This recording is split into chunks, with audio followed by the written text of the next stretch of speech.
Сайн байцгаана уу та бүхэндээ өнөөдөр Солонгос хэлний 13 дугаар дүрэн дээр нэг нэрийн талаар заах гэж байна. Ширхгэлсэн зүйлийг тус тусад нь өөр нэрчилээдэг. За тэрийг тус бүрд нь авч үзье. За би шууд жишээн дээрээ жишээгээ шууд явж байгаа. За шар өнгөөр бичсэн байгаа нь болохоор яг дүрмэн гэсэн үг. Улаан өнгөөр болохоор жишээний өгүүлбэрүүд. За эхний нэгдүгээр дүрэн болохоор Г дүрэн байна. За энэ Г дүрэн нөгөө ширхэг ямар нэг нөгөө 1 2 ширхэгээр нь хэлэхтэй тэмдэглэгдэн. За жишээнүүд бол ойжа 열개가 있어요 буюу 10 ширхэг сандал байна гэсэн утгатай үг байна. Г. За хоёр дахь нь болохоор мари. За энэ мари нь болохоор амьтныг төсөлдөг. Амьтныг ширхэлэхэд амьтан тоолоход хэрэглэгдэх нэршил үгэн гэсэн. За жишээ так шумари가 있어요. 50 ширхэг дахиад байна гэсэн байна.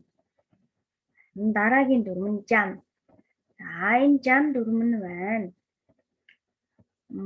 Одоо аяганд байгаа тийм нэг шингэн зүйлсийг тоолдог. Аягтай шингэн зүйлсийг тоолоход энэ жам хэрэглэдэг.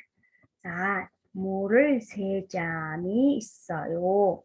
Энэ болохоор 3 ширхэг аягтай ус байна гэж үгэлдэг чинь. Харин дөрөвдүгээр дүрмэн жан. За энэ жан болохоор одоо цаас тоолоход хэрэглэдэг. Цаас. За энэ жишээ нь 종합표 8장이 있어요 буюу киноны тасалбар 8 ширхэг байна. Киноны тасалбар. Кино гэдэг нь 영화, 표 гэдэг нь тасалбар. 10장이 있어요. За одоо 5 дахь дүрм нь 명 буюу хүн тоолоход хэрэглэдэг нэгж байна. За жишээ нь 어제 제 친구 2명이 왔어요. За 어제 гэдэг нь өчигдөр 제 миний 친구 найз 2 2 명 хүнийг нийлжсэн үг. За 왔어요 ирсэн гэсэн үг байна. За өчигдөр миний найз өчигдөр миний 2 найз ирсэн. За 6 дахь дүрм гон энэ болохоор ном тоолоход хэрэглэдэг нэршил.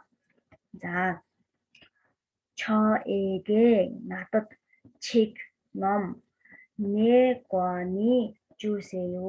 надад 4 ширхэг ном өгөөч гэсэн утгатай. За 7 дахь дүрм 평. За энэ нь болохоор савнд хийсэн тийм шингэн зүйлс одоо жишээ нь коло энэ савтаа ундааны савнуудаа тэрүүг хийдэг тоолоход хэрэглэнэ. За 음료수 한 병이 주세요 буюу ундаа 1 ширхгийг өгөөрэй. Ундаа гэдэг 음료 гэж үнсэн шүү. 음료수 биш. 음료수. Им гүйгүүлэгчийн дараа ир гүйгүүлэгч орсон тохиолдолд инээр уншигдана. 음료수 한 병이 주세요. 자, 8 дахь дүрм 필레. Энэ болохоор нөгөө хос зүйлийг тоолоход хэрэглэгддэг. жишээ нь 저는 장갑 한 켤레가 샀어요. Би бэли 1 ширхэг бэли худалдаж авсан гэсэн үг байна. За 9 дахь дүрм нь нөгөө цэцэг тоолоход хэрэглэгдэнэ. За 해바라기 30송이가 있어요. За 해바라기 гэдэг нь одоо наран цэцэг гэсэн үг байна. Соорон аяндаа 30 тоо. Тэгээд сонны цэцэг тоолоход хэрэглэдэг нэршил үг. Наран цэцэг 30 ширхэг байна гэж байна. За 10 дахь дүрм нь 푸르. 푸르 нь болохоор мод тоолоход хэрэглэдэг мод. За жишээ нь панпун на무 пик푸르가 있어요. эндээс панпун на무 гэдэг нь агч модыг хэлдэг. За пик гэдэг нь 100-ийн тоо.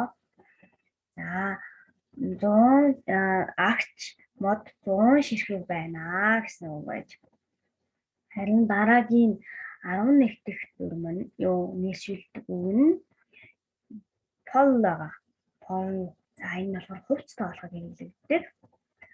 За энэ жишээ нь 모자 7 벌이 사세요. малгай 7 ширхгийг аваарай. 7 ширхэг малгай худалдаж аваарай гэсэн үг бай. За 12 дахь дүрм нь че. За энэ нь болохоор байшин тоолоход хэрэглэгддэг. Барилга тоолоход. 집세 채가 있어요. 3 ширхэг гэр байна гэж байна. 13 дахь нийшүүлдэг. 메시지 5 통이 있어요. энэ тун гэдэг нь болохоор сав. Тэгээд мөн захиа, утсаар ярих, мэйл, тарвус гэсэн ийм зүйлийг тоолоход хэрэглэдэг нийшүүлэх үг байна. За дараагийн энэ мессеж 5 통이 있어요 гэдэг нь 5 ширхэг мессеж байна гэсэн үг байна. 14 дахь үг нь Т.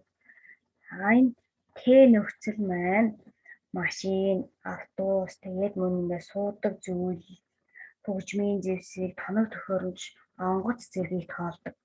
Т гэдэг маань. За жишээ нь 기타 6 대가 있어요. За 6 ширхэг гита гэдэг нь гитар 6 ширхэг гитар байна гэсэн байна. За 15 дахь дэлнорыг энэ болохоор дуу тоолохоор хэрэглэдэг үг. 제 동생 노래 20곡이 기다요. миний дүү 20 ширхэг дуу сонсож байна. 16-д нь чог. За энэ чог дүрм маань зарь тоолоход хэрэглэгдэнэ. 아빠 배 7 척이 있어요. энэ П гэдэг нь зав гэсэн үг. 7 7-гийн тоо. За 7 ширхэг зав байна. 7 ширхэг зав байна. 17 дахь нь болохоор чару. За энэ чару нь болохоор нөгөө бариул нь урт зүйлсийг тоолдог. Жишээ нь хутаг, харандаа, бүү гэх мэт эднийг тоолоход хэрэглэгддэг үг байна. За жишээ нь 연별 아홉 자루가 있어요 буюу 10 연필 гэдэг нь харандаа 9 ширхэг харандаа байна гэсэн байна.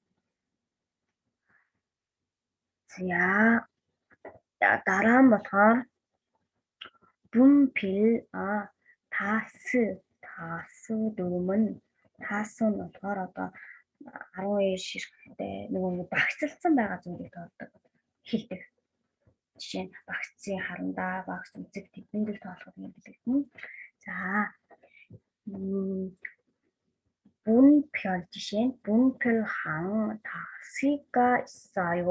За эндээс 분별 гэдэг нь одоо нөгөө шохоо гэж байгаа. хан гэдэг нь энд нэг. За нэг ширхэг шохоо байна гэж байгаа. Одоо багцаар хэлж байгаа шүү. За дараагийн 19 дахь дүрм пил. Энэ болохоор адуу тоолоход хэрэглэгддэг үг байгаа. За 말픽필이 있어요. За 말 гэдэг нь болохоор мөр тоолж байгаа. Мөр гэсэн үг. Пик аяндаа 100-ийн тоо 100 ширхэг мөр байна. За дараагийн үг нь болохоор тул байгаа. Энэ тул нь болохоор будаа тоолно. Гэхдээ түүхий будааг тоолдог. Одоо болоогүй шин будааг ширхгээр тоолохдоо хэрэглэдэг. 밥 гэдэг нь будаа гэсэн үг. 밥 10풀이 있어요. 10 ширхэг будаа байна. За одоо харин 21 дээр санжа. Энэ санжаа гэдэг нь болохоор одоо хайрцагтай том ингээ хайрцагтай зүйлийг хэлдэг. Хатуу том эсвэл модон хайрцаг тэгээ том хайрцагтай зүйлийг тоолоход хэрэглэгддэг. За 오렌지 гэсэн. За 오렌지 10산자가 있어요. orange 10 ширхэг orange 10 хайрцаг orange байна гэж байгаа. За харин 22 дараа нь габ. Энэ нь болохоор хайрцагтай жижиг хайрцагтай зүйлийг тоолоход хэрэглэгдэнэ.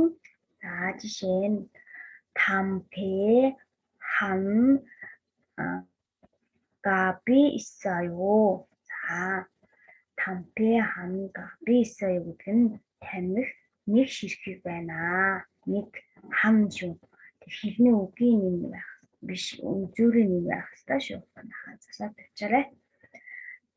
За, одоо харин 23 дахь дүр нь нас тоолоход хэрэглэгддэг сал гэсэн үг байна. За, энэ нь болохоор жишээ нь 11살이에요. 11 настай гэсэн үг байна. За, ингээд өнөөдрийн нэршүүлэх үг маань энэ хүрээд өндөрлж байна. Энэ нэршүүлэх нэгж нэрийг тоолж байгаа тооныг нь болохоор солонгос тоогоор тоолдог. Солонгос 99 хүртлээр солонгос тоолоогоор тоолоод 99-ээс цаашаа болохоор аяндаа угаасаа солонгос ханц тоогоор тоологдно. Солонгос тоос чинь 1-ээс 99-ийн хооронд байдаг. Тэр хүртлээр солонгос тоогоор хэлээд эндээс хойшоо бол пик чам гэдэг ханц тоолгоороо явждаг байгаа. 99-ээс бага тоогоо солонгос тоогоор хэлнэ гэдэг сайн ойлгоорой. За тэгээд солонгос тоонд ханна, түл, сэд, нийт, симүл гэдэг 5 үгийг нэршүүлэх үгэнд нэршүүлэх нэгж нэрлэлөө оруулаад тоолохдоо хамыг аагүй бичээд хам шууд хам гэж түлийг тү гэж бичнэ, сэдийг сэ гэж бичнэ, нийтийг нэ гэж бичнэ, симүлэг симүү гэж бичдэг байгаа. Баярлалаа өнөөдрийн хичээлд хамт байсан. Дараагийн хичээлээр уулзтал түр баяртай.